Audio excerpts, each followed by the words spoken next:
ගෙවී ගිය හෝරා කීපයේ ලෝකයේ වැඩ්ඩිම අවධානයට ලක් වූ පුවත් සිරස්තල මොනවාද මේ ගලෝබල් ෆ්‍රන්ට් පේජ්.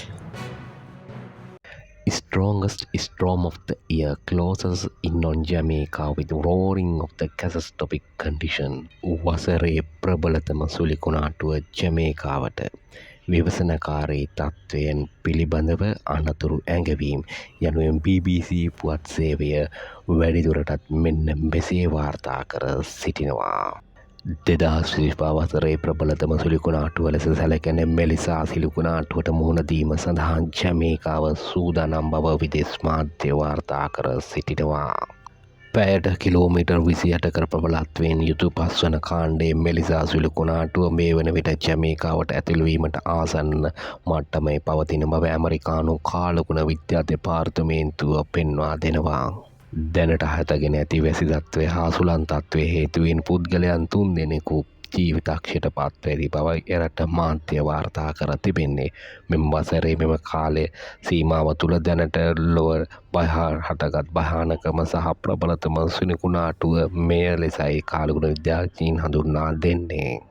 සුලිකුණාටුව හේතුවෙන් බරපතල හානි හා ජීවිත අහිමිවීම දැඩි අවධානමක පවතින බවටද ඇමරිකානු කාලගුණ අංශ අනතුරු අඟවා තිබෙනවා. Trump would love to meet Kim Jae-un again but no word from North Korea. Kim Jae-un නැවත හමුවීමට ට්‍රම්ප් කැමතියි. නමුත් උතුරු කොරියාවෙන් කිසිදු පණිවිඩයක් නැත යනුවෙන් රොයිටර් පුවත් සේවය වාර්තා කර සිටිනවා. ඒ පුවත් සේවය මෙසේ වැඩිදුරටත් වාර්තා කරනවා. දකුණු කොරියාවට පැමිණීමට සූදානම් වන අතරතුර ඇමරිකානු ජනාධිපති ඩොනල්ඩ් ට්‍රම්ප් නැවත නැවතත් උතුරු කොරියානු නායක කිම් ජේ-උන් හමුවීමට ආරාධනා කර තිබෙනවා.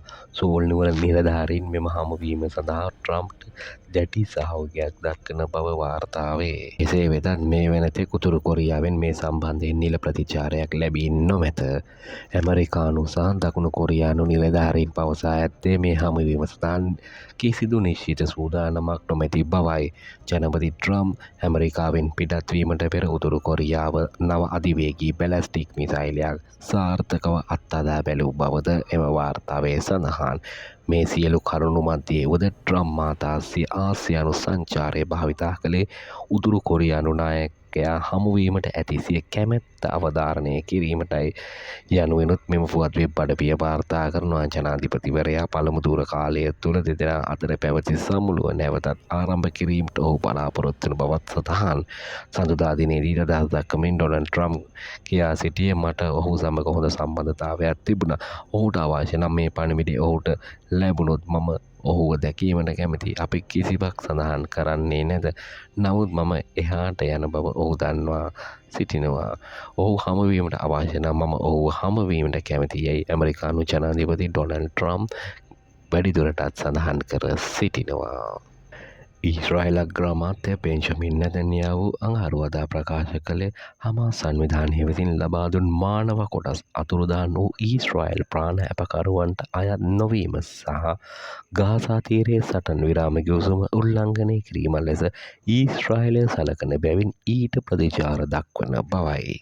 හමාස් සංවිධානය ප්‍රකාශ කළේ ඔවුන් සටන් විරාම ගිවිසුමට අනුකූලව කටයුතු කරන බවත් ප්‍රාණාපකරුවන්ගේ දේහයන් සොයා ගැනීමට උපරිමයෙන් කටයුතු කරන බවත්ය.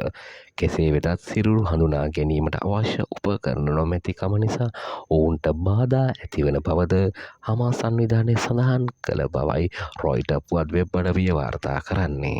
නෙතන්යාහු මාතා වැඩිදුරටත් කියා සිටියේ සටන්කාමී කණ්ඩායම විසින් රාත්‍රියේ ලබා දුන් මානව කොටස් අයත් වූයේ යුද්ධයේ මුල් අවධියේදී ඊශ්‍රායල් හමුදාව විසින් දැනටමත් සොයාගෙන තිබූ ප්‍රාණ අපකරුවෙකුගේ දේහ කොටස් බවයි.